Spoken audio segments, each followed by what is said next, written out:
The way that we live is not for everybody.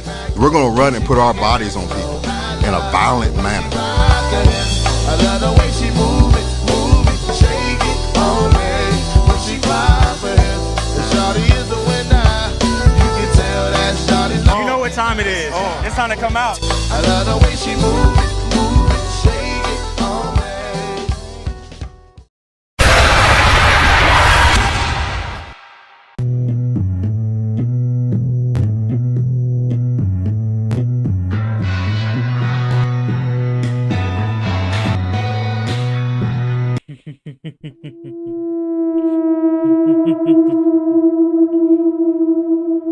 Tampa Bay Buccaneers, Week 1, Raymond James Stadium. I can't wait. A lot of people believe the Washington Commanders are still the same. Well, I'm here to tell you that we're not. I'm here to tell you that we're different.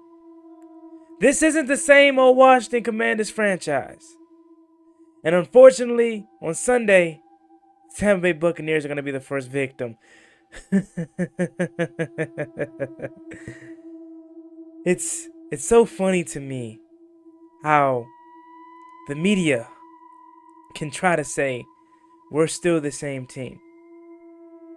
But when we have new coaching, new sheriff in town, Dan Quinn, new quarterback, Jaden Daniels, but we're still the same team.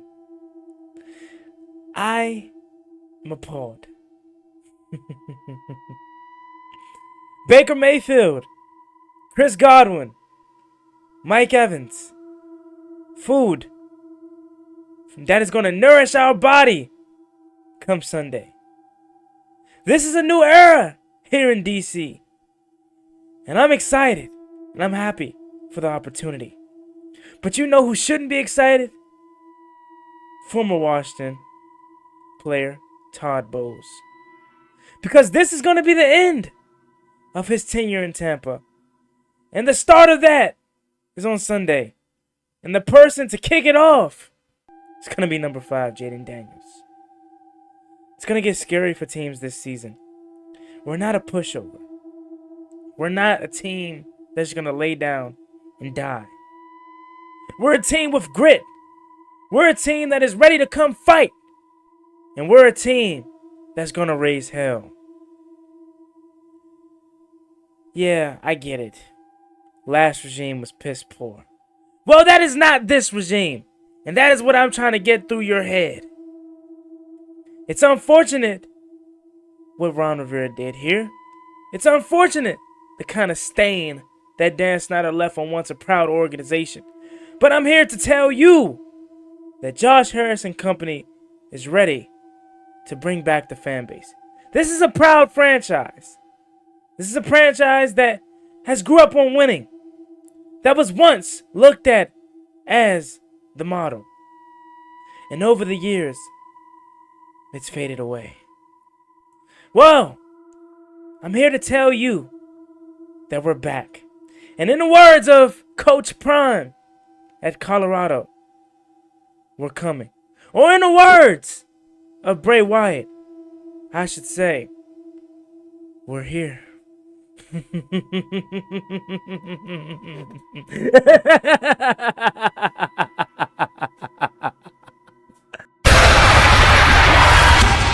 I'm sorry about that. I clearly just got hijacked by Juan Wyatt. My apologies. YouTube, what's going on? It's Juan Gotti here. We have the Washington Commanders video. And in today's video, I'm coming on here with a video where we're going to be talking about the Washington Commanders versus the Tampa Bay Buccaneers. We finally made it to the end of the work week, just 2 nights away from the Washington Commanders kicking off their game versus the Tampa Bay Buccaneers and their 2024 campaign. So without further ado, let's get straight into today's video. Before we do, make sure you guys go down below, leave a like on this video, subscribe to the channel if you are new, turn on post notifications so you can notify when I upload new videos like this to the channel. We want to roll to 8,000 subscribers, so we greatly appreciate if you can reach that goal as soon as possible. Thank you so much. Let's get straight to it. So, the Washington Commanders, Tampa Bay Buccaneers. I am super excited about this game. I cannot tell you how much excited I am about this game, more than I already have. Like, we're streaming live on Twitch. Y'all already know that. That's where we're going to be for the game. The Washington Commanders hit the road. Tampa Bay. Should be a sunny day. Should be a good day for football. Jaden Daniels making his debut. We're excited about that. A lot of people have high expectations for Jaden Daniels. I will say this, Tampa Bay Buccaneers is a team that is feisty, is a team that is talented, is a team that made it to the playoffs last year and beat the Philadelphia Eagles in Tampa Bay. This is a team that is led by a quarterback by the name of Baker Mayfield, former Heisman Trophy winner, a guy that was the first overall pick, a guy that went to Cleveland, had some success in Cleveland, left Cleveland, couldn't really find his mark, and then reasserted himself, found himself back in Tampa Bay, and looks to be their guy. This is going to be a tough and gritty game. In fact, prior to training camp kicking off and prior to us finally laying eyes on the 2024 Washington Commanders, I had us losing this game. However, after seeing our team and seeing how we played and seeing how we practiced and seeing the new approach, I said, you know what? What better way to start the new era than getting a win on the road week 1? Now, again, this is going to be a team that has to go down to a wire. I don't expect to blow them out. I don't expect to have a high-scoring affair. I expect this to be close-netted all game long. The Tampa Bay Buccaneers, talented. Again, Tampa Bay Buccaneers have a guy like Mike Evans, a guy that I am afraid of, a guy that I am not confident in our ability to stop. They have Chris Godwin, another 1,000-yard receiver. Cade Otton, a tight end that is really good. A running back by the name of Whitt, number 1. That is really good out the backfield. Baker Mayfield, again, finding himself and finding a resurgence to his career. So it's going to be tough. And that defensive side of the ball, right? Antoine Winfield, Vita Vea, you know what I'm saying? They have talent on that side of the ball. Devin White, Todd Bowles calling it up, a guy that blitz heavy, especially against young rookies. So what are the Washington Commanders going to have to do to be successful? Let's first start by talking about the offense side of the ball. One, we're going to have to get Jaden Daniels comfortable early, okay? Understand this. I get it. First game of the season, he's going to be nervous, going to have some woes. But we got to find a way to get him comfortable early, whether that's handing the ball off, being a running attack first, and then getting him comfortable later in the game, whether that's getting the ball in the hands of your playmakers early, quick slants, drags, underneath routes, any kind of capacity, whatever you need to do to get Jaden Daniels comfortable, do that early and often so he can settle in. Again, expect him to make some errors. Expect him to maybe have an overthrow or two tomorrow or Sunday. I expect it. But again, and the coaching staff that I believe in, Cliff Kingsbury, he sees that. He's going to have to do something to get him settled in and rattled down early. It's going to be the first time that he faces a road opponent. And in his first game, he's going to be going up against a crowd that is going to be against him. It's going to be important to see how he balances that. Now, he's coming from a guy, this is a guy that's coming from a large crowd like LSU, Death Valley, right? That's a stadium like no other. So I'm pretty sure he's used to loud crowds. I'm pretty sure he's used to being in environments that are uncomfortable. However, it's this time he's facing that, and he's against that.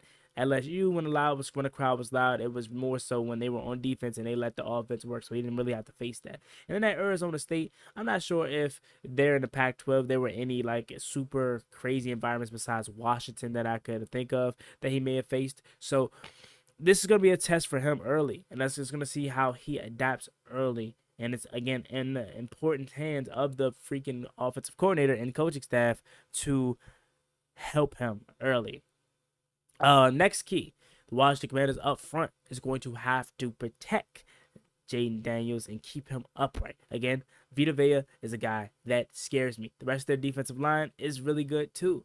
I believe they're getting a guy back that was out for a while, forgets his name, but he's coming back in. So they have some pass rush up front. So we're going to have to find a way to get the ball out quick. Again, even if they don't have pass rush, even if you don't know their name, even if they don't have Shaquille Bird no more, even if they don't have, what's his name? Not Ricky Jean Francois. What's that one guy's name with the dreads? Even if they don't have him no more, they still going to find ways to get pressure because Todd Bowles is a guy that blitzes a lot. Even though he came out in his press conference and said, we're not facing Jaden Daniels, we're facing the Washington Redskins, he knows, in fact, that he's licking his chops. He's ready to pin his ears back to send his dogs at Jaden Daniels because he wants to see how this young fella reacts to the game, okay? Is he going to be calm, cool, and collected, or is he going to be a guy that eyes get swollen and get real big because he's never seen anything like it? Time will tell. But don't let Todd Bowles fool you. He knows what he's doing. He's a defensive mind, and it's a reason why he's had success there in Tampa Bay. It's a reason why they won a Super Bowl when he was there because as a defensive coordinator, because that defense is amazing. Okay, so we got to figure a way to counter that. I think a lot of that is going to have to do with quick passes, running the ball early and efficiently, and don't give up on the run game. Don't abandon the run game. If Brian Robinson is having 6 yards of carry, keep feeding B. Rob. If Austin Eckler's having a couple yards of carry and it's positive, don't go away from it. Don't shy away from it. Don't get pass heavy, how a guy like Eric Bieniemy did last year, and put it all on your quarterback's shoulders and your young rookie shoulders. If that means use Jaden Daniels' legs, do that. You know what I'm saying? Like, get him out the pocket, get him rolling out, get him comfortable, and get him settled down. It's really no strong keys to the game besides getting your quarterback comfortable, protecting him up front, getting your playmakers the ball. Terry McLaurin should have at least 10 targets. And I'm saying that week 1. I know y'all probably like, whoa, it's week 1, you gotta settle in. But Terry McLaurin needs to be the vocal point of this offense. He still is, and he needs to be treated as such. You have to contribute from guys like Dayami, guys like Alameda, and guys like Luke McCaffrey and Noah Brown.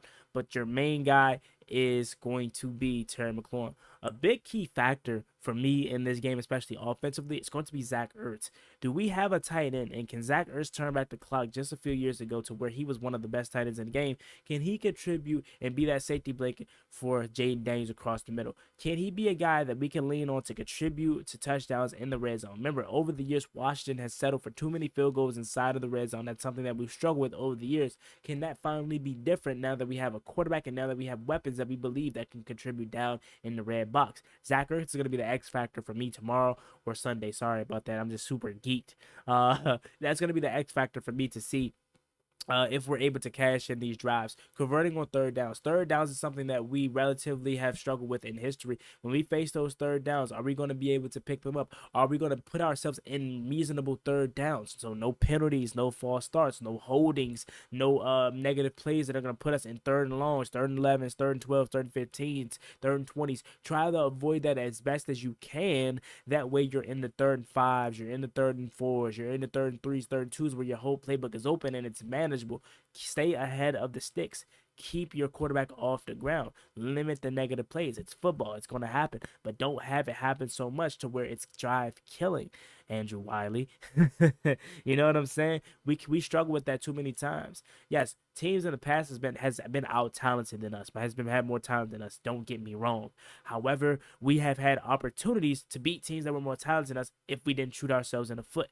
Okay, so we cannot shoot ourselves in the foot, especially against a team like Tampa Bay that wants to strike and feast off of a young quarterback. Again, Baker Mayfield, say what you want about Baker. He's a guy that can take advantage of a struggling team, of a team that looks down, of a team that gives him another opportunity at it when they have an opportunity to close the door and they don't. Baker has that killer instinct. Don't get it twisted. And again, they have weapons on that offense that is loaded that can give us problems, okay? So we're going to have to come with our A game offensively if we want to beat the Tampa Bay Buccaneers.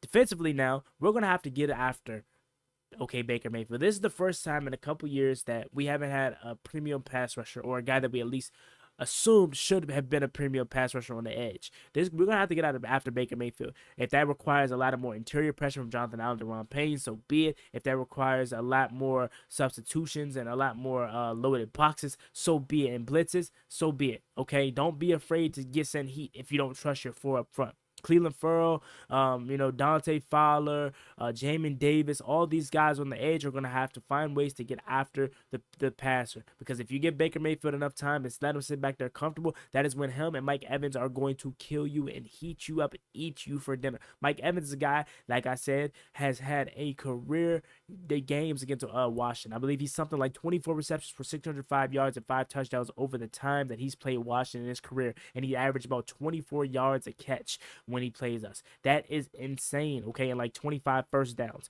He absolutely shreds us. We cannot allow that. We obviously know the defensive back room is not that good, and we are scared about that. So I don't expect us to stop Mike Evans, but just limit the explosion. You know what I'm saying? You ever heard the saying, you can't completely stop a bomb, but you can limit the impact? That is what we're all doing here. You know a bomb is going to blow up at some point, But if you can limit the impact and the damage that it causes, you're fine. Okay, we know Mike Evans is going to get his, and quite frankly, I'm expecting him to score a touchdown, maybe even two, and go over 100 yards. But if you can find a way to somehow limit those impacts and limit those crucial moments, or even respond back on offense, that would be good, and come up with crucial stops and key moments.